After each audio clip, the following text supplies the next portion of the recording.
អង្គុយរំលឹកគ្រាស្នេហាបងនឹងជីវ៉ាធ្លាប់តែនៅចិនគ្នាតែពេលនេះបាត់បង់រូបពុំងារតើយើងអាចក្បែរគ្នាម្ដងទៀតបានទេបងនៅតែមិនអាចបំភ្លេចរូបអូនតើរូបមាសស្ងួនអូននៅនឹងបងទេក៏ដឹងហើយពេលនេះរូបស្រស់មៀងមេ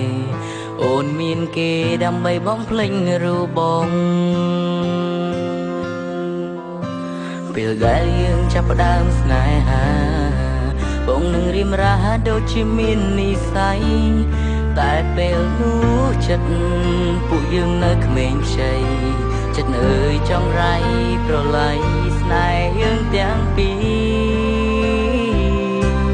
រដល់ពេលមួយពួកយើងឈានដល់ផ្លូវបែកមិនបាញ់ប្រកាច់ព្រោះនេះជារឿងព្រំលិញពេលវេលាជានាងបង្ខំបងខិនឲ្យយើងឃ្លាតពីគ្នា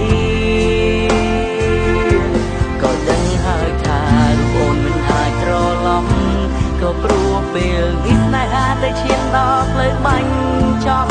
តើអូនអាចវិលរកបងម្ដងទៀតបានទេ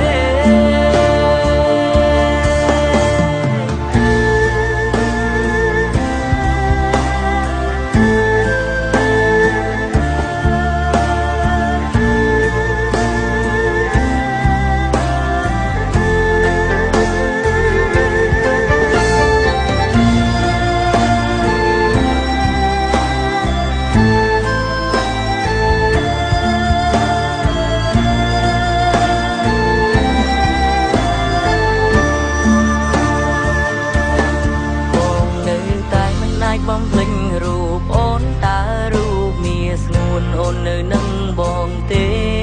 ក៏ដឹងហើយពេលនេះរូបស្រស់មៀងមេអូនមានគេដើម្បីបំភ្លេចរូបបងពេលដែលយើងចាប់ផ្ដើមស្នេហាបងនឹងរៀមរាដូចជាមាននិស្ស័យតែពេលនោះចិត្តពួកយើងនៅក្មេងខ្ចីចិត្តអើយចង់រៃប្រឡ័យស្នេហ៍យើងទាំងពីរ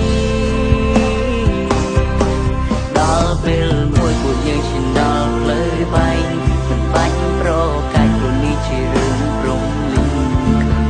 ពេលវេលាជានាងបង្ខំបងខិនឲ្យយើងឃ្លាតពីគ្នាក៏ដឹងហើយថារូបអូនមិនអាចត្រឡប់ក៏ព្រោះពេលនេះស្នេហាតែឈានដល់ផ្លូវបាញ់ចំតើអូនអាចវិលរកបងម្ដងទៀតបានទេអូននាងស្មោះបងគឺជានាងក្បន់អូនទ្រាំអន់ធ្មត់ក៏ព្រោះតែអូនស្នេហ៍បង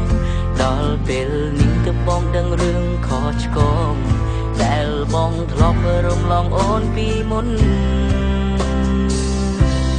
បងសុំទុំ